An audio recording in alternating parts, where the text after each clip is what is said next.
बोलता कि 5,000 करोड़ का है, मैं नहीं ये नहीं, ये बाकी बात करूँगा।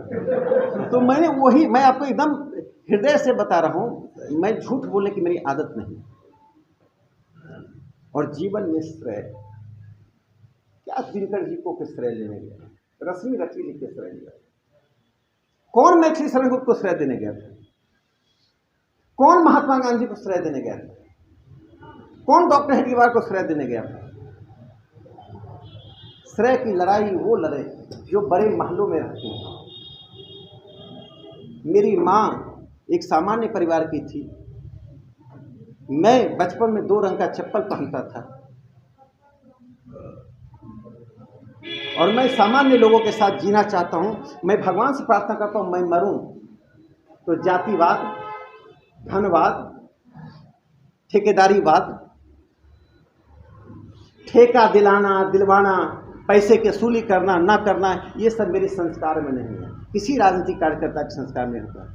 इसलिए मैंने जब पहले भाषण में कहा था कि भारतीय जनता पार्टी के कार्यकर्ता को कम्युनिस्ट पार्टी के पूर्व सांसद शत्रुघ्न बाबू से भी सीखना चाहिए, जो पैदल वहाँ जाते, जो जहाँ ईमानदार कार्य करता है। शत्रुघ्न बाबू ने मुझे कोई रिकमेंडेशन, ये बोलना नहीं चाहिए, मैंने जब प्रधानमंत्री का आया नहीं आया मुझे मालूम नहीं है, जो प्रधानमंत्री कार्यालय में लिखा उसमें उनका सीसी करके उनका नाम देके लिखा x MP communist party of India Begusarai. सामान्य रूप से ईमानदारी का पराजय व्यक्ति का पराजय नहीं होता है, कोई व्यक्ति फिर ईमानदार नहीं हो। तो मैंने घोषणा की मैं पुल बनाऊंगा। जब मैं नीचे उतरा तो सब लोगों ने घेर दिया, की के बने वाला चाहिए, श्री बाबू थक गए तो बनाए रहो। अब मेरे पैर के नीचे की जमीन खिसक गई, मेरा वो, मैं पानी पीता था सूख जाता था। मैंने भगवान से कहा हे भगवान, और अपनी माँ को याद किया, तुरंत निधन हुआ था कि राजनीति में आते आते पहला ही शब्द गलत हो जाए। मैं ये प्रपोजल लेकर गया, पहले मैं सामहो जानता था, चूँकि मेरे गांव में 1-2 महिला थी तो मेरी माँ कहती सामहो वाली, मेरी जैसे यहाँ गांव के नाम होता है बरौनी वाली, सामहो वाली, मेरी माँ का नाम बरौनी वाली था, तो बोली तो हमको वही याद था कि सामहो वाली, बाकी हमको कुछ नहीं मालूम था। तो मैंने वो प्रपोजल बना के दिया, प्रपोजल रिजेक्ट हो गया। रिजेक्ट होने का कारण था कि रूल ये है कि अगर 25 किलोमीटर इधर और उधर पुल है तो नया पुल नहीं बनेगा, तो हर जगह लोग डिमांड करेंगे जहाँ भी गाँव को पुल बना दो। ये प्रधानमंत्री कार्यालय से हस्तक्षेप किया हुआ एक पॉलिसी मैटर।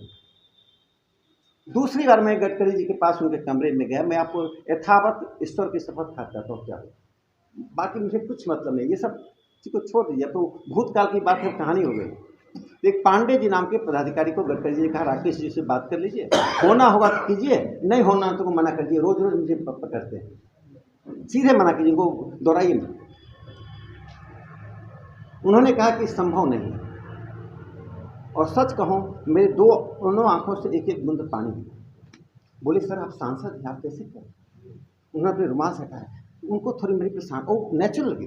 मुझे लगा कि आज मैं हार जाऊँगा, अब मैं बेगूसराय जाकर क्या कहूँ कि मैं बच्चा था इससे बोला। अब मेरे लिए साथ सिर्फ हो गया कि मैंने कहा था कि मेरा राज्यसभा का सदस्य होना निरर्थक होगा।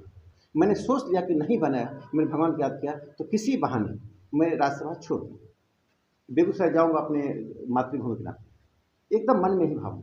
फिर पांडे जी ने कहा कि राकेश जी मैं आपको मौका देता हूँ, मंत्री जी को नहीं कहूँगा, आप कुछ कीजिए।